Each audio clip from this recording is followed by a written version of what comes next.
Good evening, Fort Collins. We are not having a proclamation portion of before tonight's business meeting. What we are going to do is something very exciting. We are going to choose the participants for the upcoming Civic Assembly. And I'm here with Jenny Sawyer, who's been organizing the event. And she'll take over from here. But I just want to say welcome. And we're really, really excited to be at this stage in the Civic Assembly process.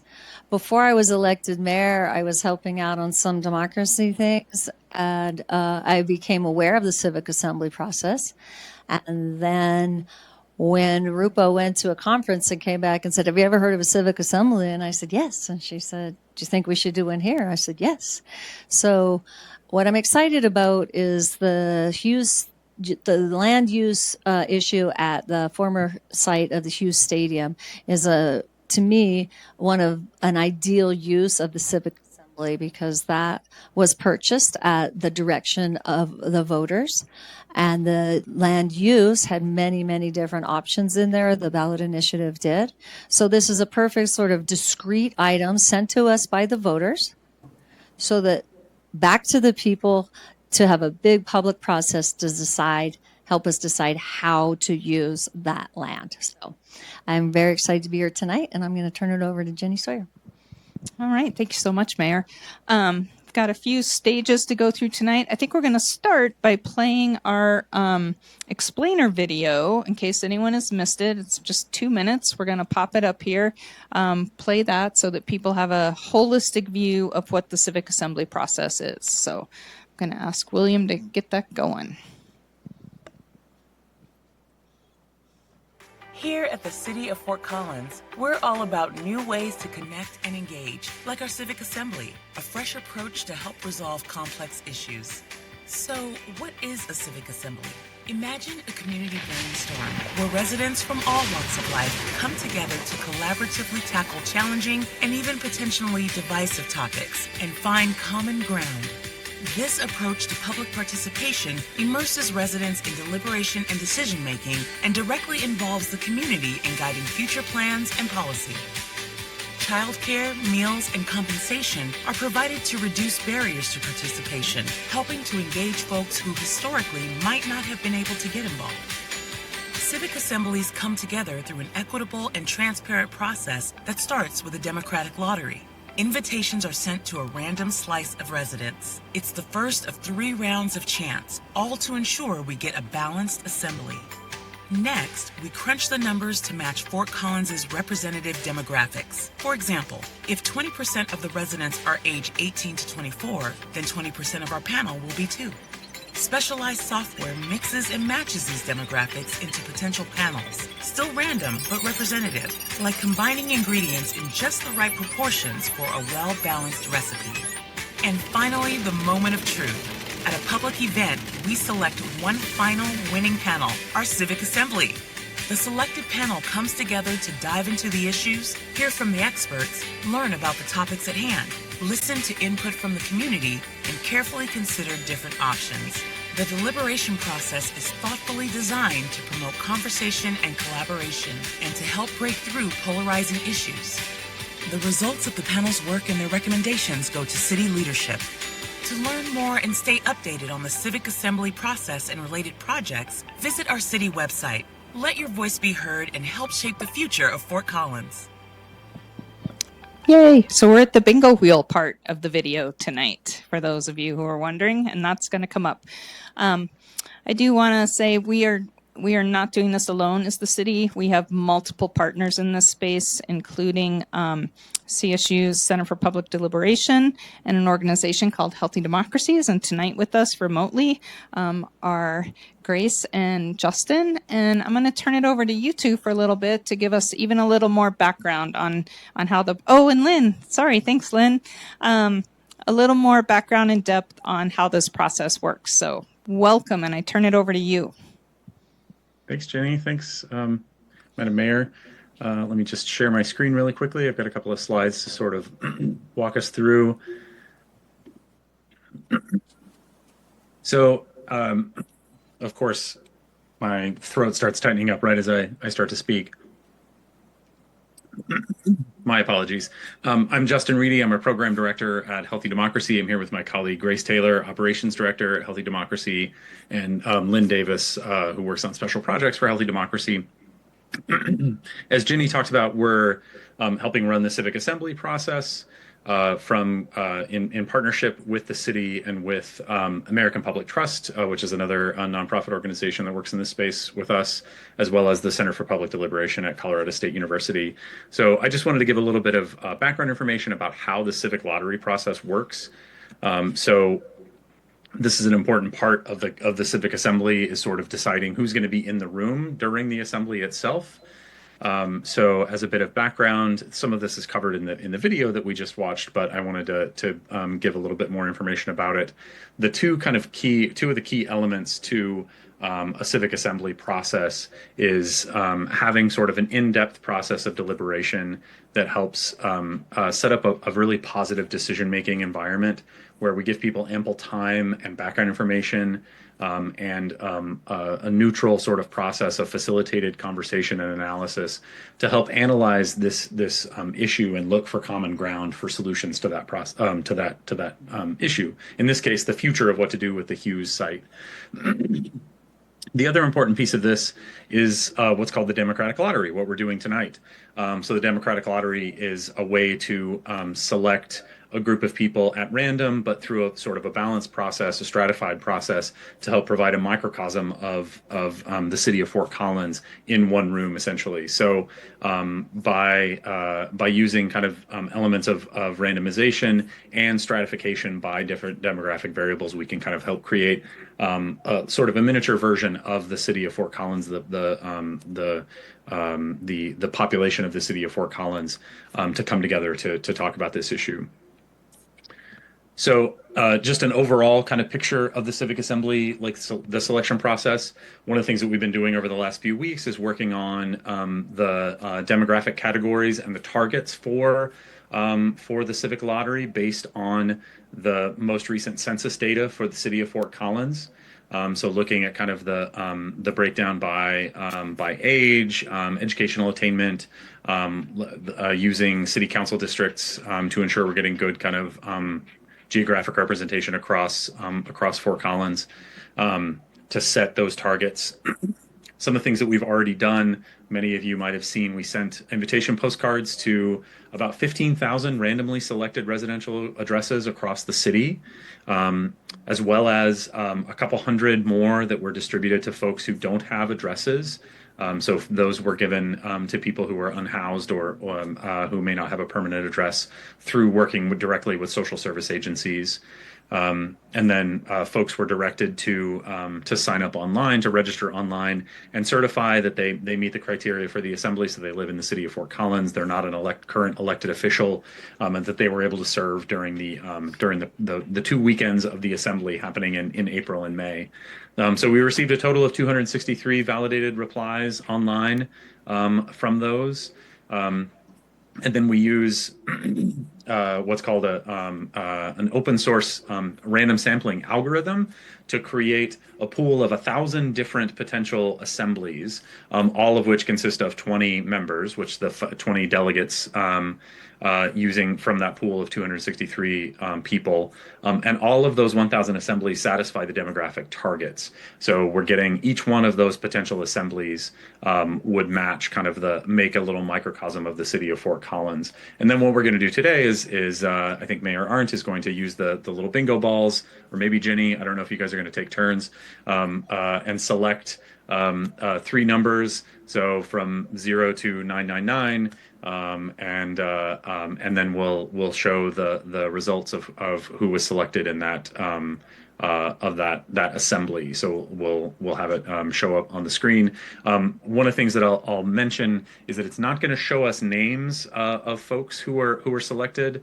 What it is going to show, though, is the code that's associated with that particular address or respondent. So folks who were interested in finding out, did I get selected, look for your number when we put the final assembly up on the screen. You can see, and then we're going to be contacting people right away, obviously, starting kind of tomorrow morning. So we'll be in touch about that. Grace, Lynn, anything that I might have missed that you want to fill in here? Grace is going to talk in a few minutes after we do the selection process about the kind of reselection process. If there are folks who maybe could make it originally but now can't, or and then having alternates too for sometimes people something comes up at the last second and folks can't make it, so it's good to have a few alternates available. Anything else that I might have missed? No. Nope. Recording in progress. Oh, now we're recording. Okay. Oops. Does that mean it's back to us for the starting the spinning? I think it's back to you. Let me stop sharing my screen here for a second, and then you guys will be ready to go. Okay, so we have the bingo wheel. We have 0 through 9 in there. Mayor will spin, grab one. I'll write it down. When we have the 3-digit code, these guys will get to work aligning that code to one of the 1,000 panels that they selected. All right. Right, and then I think while we're doing that process, if you guys wanted to talk a little bit about some of the kind of the other community engagement processes, I think maybe that are part of the kind of build up to the Civic Assembly, that'd be great. We can do that in between. Let's roll it for now. All right. Great.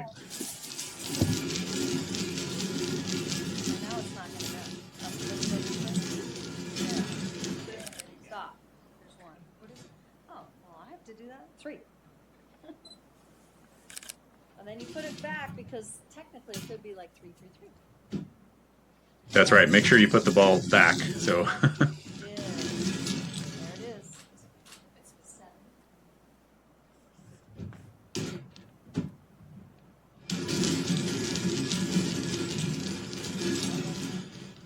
Oh, 5. There you go. That's your 7. All right, you all. 375.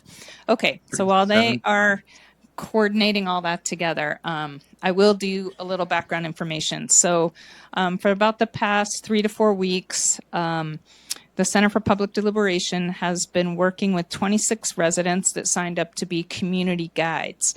Those community guides got training. They sort of talked about groups that they wanted to engage with, and they had this time to go out and really talk about same questions actually that the city had on a survey online.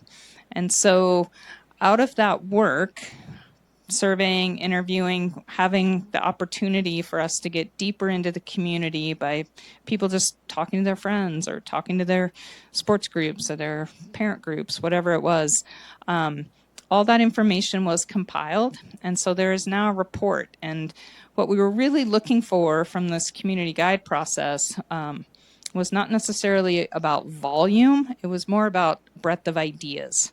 So every idea was collected.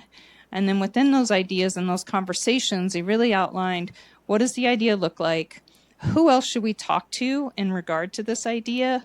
And then what concerns did people hear regarding that idea? And there's a full report that now has been created. And I won't remember how many ideas were in there, but there were a lot of them. That report will be available on our website. So we have an Our City page dedicated to the Civic Assembly process for Hughes. That report will be available, I think, on Thursday this week. We have also started, so there's also an information committee. So the information committee will be reviewing that report and then sort of really talking amongst themselves to decide who should present to the assembly on the very first weekend when they get together. Like from those ideas, from those other people that we should be engaging and talking with, who do we need to bring into that space? The information committee is made up of 4 of those community guides, 4 at-large community members, and then 1 representative each from our Youth Advisory Board, our Natural Resources Board, our Land Conservation and Stewardship Board, and our Parks and Recreation Board. So diverse group of 12, they're going to spend some time digging in and doing that. And then we talked about 2 weekends. So the first weekend will be April 11th and 12th and 13th, somewhere right in there, whatever that weekend is. And then there'll be a bit of a break to gather other information or, get things that the assembly might be asking for. And then they'll come back the first weekend in May. I believe it's the 2nd and 3rd. And that assembly time, when that group of people are together, that's going to happen over at 222 LaPorte Avenue. We have a big sort of training room over there. It will be open to the public, those plenary sessions. And so if people are interested, they can certainly come by and take a look and watch. So that will be happening. How am I Thanks, doing? Jenny. We're doing great. We're ready to share. I was just going to add really quickly, the weekends are April 12th and 13th, Saturday and Sunday, not the 11th. That's that Friday, and then May 3rd and 4th. I keep getting those numbers like one off in my head as well. So right there with you. But I was so close. yeah. All right, so you are going to share a screen. It's going to have numbers. If people are in the audience with your postcard, if people are at home with your postcard watching, you can be looking for your number to see if you are in this delegate group. That's right. So this is assembly number 375. It populated automatically with these numbers from our database. So yeah, if you have one of these numbers, you are in the group that got selected. I also wanted to say really briefly, in case folks are wondering, why are there those two numbers that look really different from the other numbers that are right at the beginning of the list? That's a great question. These numbers represent some folks who were contacted through social service agencies who don't have permanent addresses. So that's why their numbers look a little bit different. All right, and Grace, are you going to talk through what happens next? Yeah, I also just wanted to point out another thing you may have noticed about these numbers is that some of them have letters after them.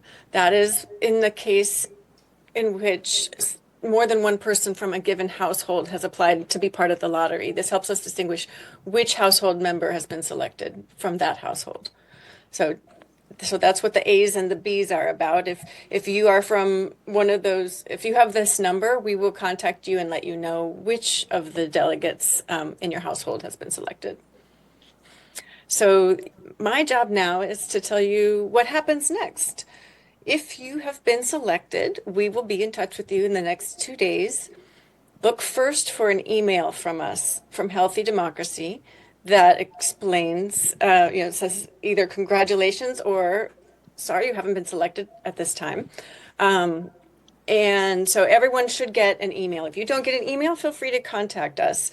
You can look up Healthy Democracy and we can get back in touch with you. But rest assured, you will get an email from us letting you know if you have been selected or if you have not been selected. Shortly thereafter, in the next few days, we will attempt to reach everyone who has been selected by telephone. I know that's antiquated technology. Some of you prefer texts or emails. We're going to try to reach you by phone.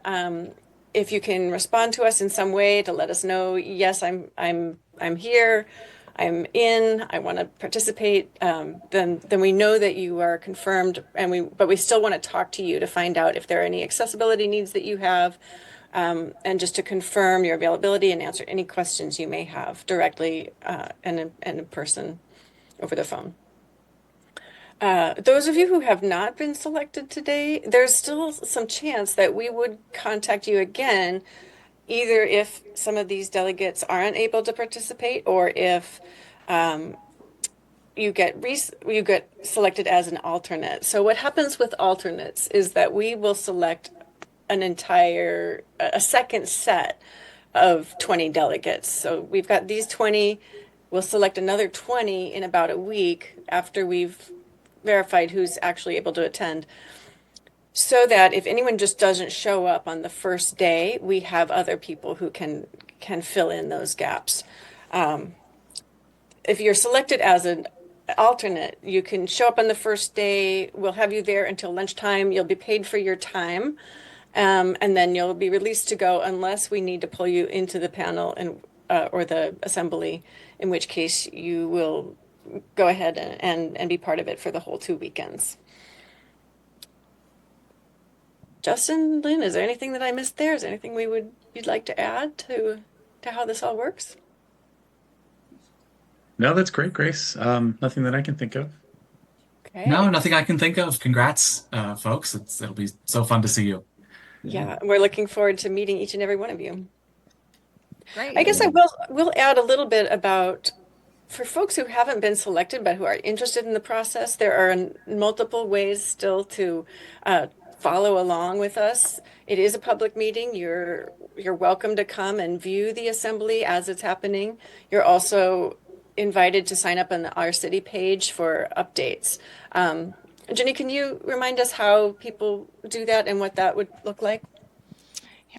Yes, our city.fcgov.com. There's a project page, and within that, you do have to register. That's just so we make sure we have one unique email in there. But it's a great way to follow along. There's a timeline. That's where the community guide report will be posted, and our survey result information will also be posted there. And again, as we have updates, we will reach out through that website. Yeah, thank you for that. Yeah, I also wanted to add, not to steal your thunder, Jenny, you maybe were going to bring this up already, but we are also hosting a couple of public information sessions about the Civic Assembly process. So folks who are either selected as delegates or were interested but not selected and want to just, ask maybe about the reselection process or the alternates kind of process, or just if you're interested in the assembly and have some questions about how this whole process works. In the interest of transparency, we're having a couple of information sessions, one this week, later this week on Thursday, late afternoon, early evening, and then one next week. And the sign up links for those are on the Civic Assembly website from the city. So that same website that we listed there, which I think is Yes, it is the same. So Healthy Democracy office hours for anyone who's interested can sign up for a time and join there. And that's a drop-in period. So they're listed as an hour. So if for some reason you just wanted to come in kind of the last like 10 or 15 minutes or whatever, you don't have to be there the entire hour. We'll just be there and available to answer questions as needed. So feel free to drop in at any time. Thank you all. Great. Well, I just want to say thanks to our partners in doing this. Thanks to the public for sending in your postcards and being interested. Thanks to the community guides, to the Center for Public Deliberation, for the people who will serve in the 375 assembly and alternates, for anyone interested, and mostly thank you to the voters. That is the ultimate civic participation. And with that, I think we'll give it a wrap.